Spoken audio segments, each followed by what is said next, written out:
Hello, I'm Elliot Fishman, and welcome to Facebook Live. Here's my jacket. I'm gonna move the jacket out of the way. You can see the incredible art for my grandchildren in the background. If you look hard, there's Max, and beneath that is Sam. Okay. Anyway, um, I hope everyone's doing well. We're in March. We're moving along. Our best wishes to all our friends in the Ukraine. I hope you're doing well. Probably got better things to do than listen to CTisus right now, but if you are listening, our prayers are with you, and if you're not listening, our prayers are with you. So hopefully that craziness will end soon. But I think the rest of the world is trying its hardest to um, minimize the misery. I know there's over 1.5 million refugees already. It's just the scariest thing since World War II, surely. Um, what's new in CT? Well, I can speak to you about a number of different things. One thing I can speak to you about is a new Siemens scanner, which we don't have. It's their new detectors and everything else, but we'll save that for another week. And probably what I'll do is I'll get someone from Siemens and I'll interview them so they could kind of talk about it rather than me. And since we don't have one, and I'm just trying to learn a lot of it myself. But I thought I would speak to you about scan interpretation. So I was reading scans the other day, and I must have had 1 million changes in what prior people read. But again, that's not what I want to say. What I want to say was, I notice one of the things people make mistakes on, and I thought I would share it with you. And you may know this, you may not know it, so it's very important. We do a lot of at Hopkins and many places, right? We do multidisciplinary conferences. So patients are referred in for second opinions or first opinions on usually cancer type processes. So we have multidisciplinary conference for pancreatic cancer, but we also have it for cyst disease. We have multidisciplinary conference for liver disease. We have multidisciplinary conference for kidney disease and prostate and GYN and breast and lung cancer. We have adrenal multidisciplinary conference. And obviously some of the multidisciplinary conference like adrenal has sometimes adrenal cancer, but has adenomas, has functional lesions and non-functioning lesions. So not everything is cancer, but our multidisciplinary conference is cancer. Okay, that's it. People are referred in. Now what happens is people come in, they're being seen at the multidisciplinary conference. So their presumed diagnosis is pancreatic cancer. Now, a lot of times when we see patients, they have a biopsy of pancreatic cancer. It's pretty easy, or they have a neuroendocrine tumor. Sometimes they have a biopsy pending. The results are pending. The results aren't final. And sometimes they've never been biopsied. It's just someone saw the CT scan and said it looks like pancreatic cancer, and they referred them to Hopkins or your institution. Now what happens is, I've noticed this all the time. When people see it's review study for multidisciplinary conference and stage, they say it's pancreatic cancer, and then they go through the SMV, the SMA, the portal vein, all the things they're supposed to do. But they're making the assumption that the patient has pancreatic cancer. Now, I do look carefully for the path. If I see it's pancreatic cancer and neuroendocrine, I'll say that, but I'll read the scan as if I didn't know that. In the sense, what I'm saying is, sometimes you can compound an error unless you really read the scan as what you see. So for example, this week there was a case, and I don't know the final results yet, but I looked at a patient with pancreatic cancer. It looks like autoimmune pancreatitis to me. I looked at the outside scan. It looks like autoimmune pancreatitis. Then you find out the patient had a biopsy was negative. So we'll do a rebiopsy, we'll look at the IgG4, and I'm going to bet the patient had a classic case of autoimmune pancreatitis. It looked like a textbook case with the head, with the halo and everything else. And we'll make sure, because the last thing you want is someone to go to surgery when they don't have pancreatic cancer.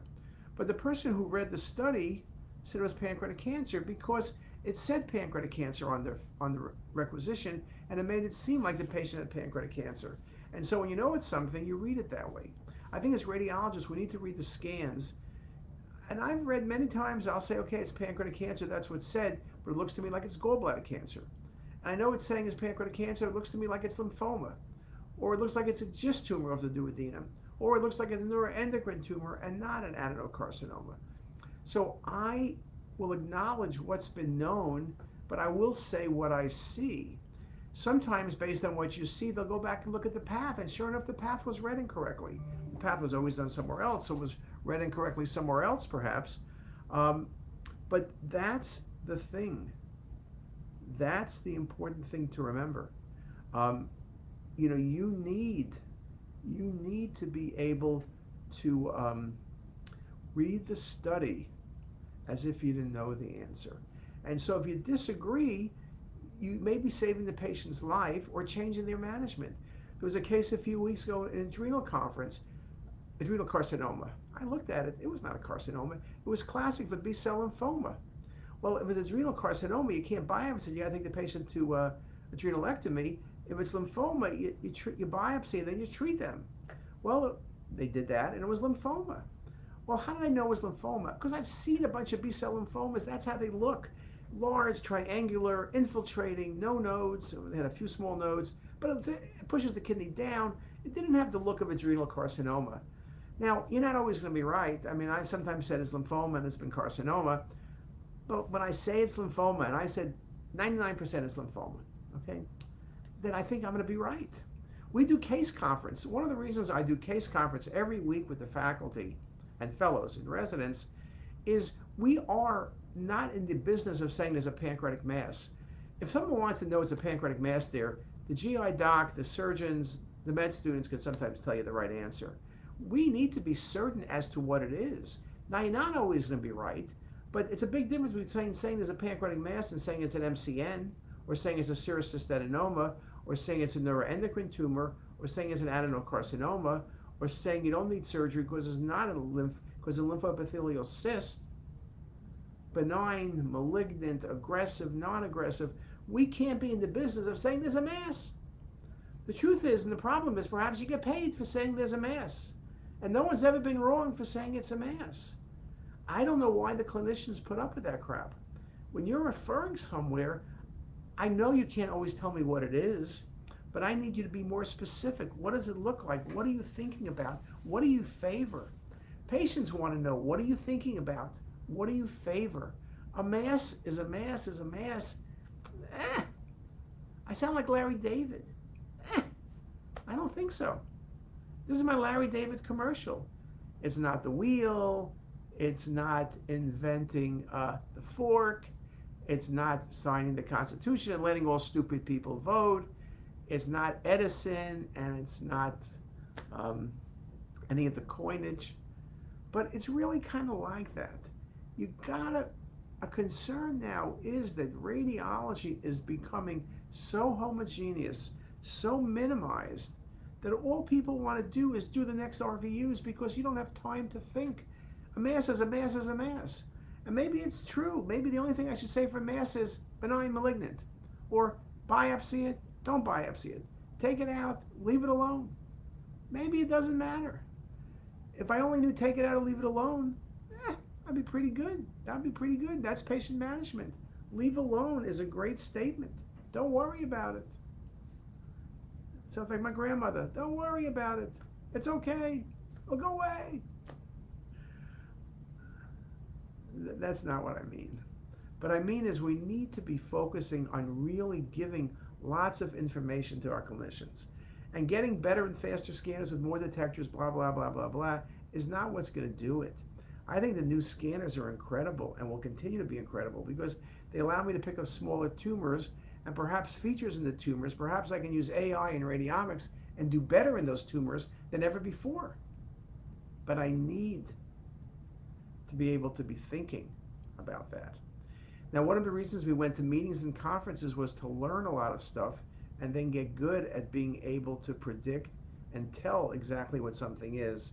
So hopefully now with COVID pushing away a little bit, we can get back to meetings, maybe even in person, but at least going through and learning and challenging yourself. I know our fellows and faculty and residents like our Wednesday conference because we're asking them to be specific. I'm showing them a pancreatic mass. Everyone knows a pancreatic mass, but what is it? Are there features that allow you to be more specific? are the features that help tell you what that adrenal lesion is, or that small bowel lesion is, or that mediastinal mass is. We got to be thinking more. And so when I say what's new in CT, I'm telling you we got to revitalize ourselves and get better at what we're doing and how we do things and how we think about things. I think that's very exciting.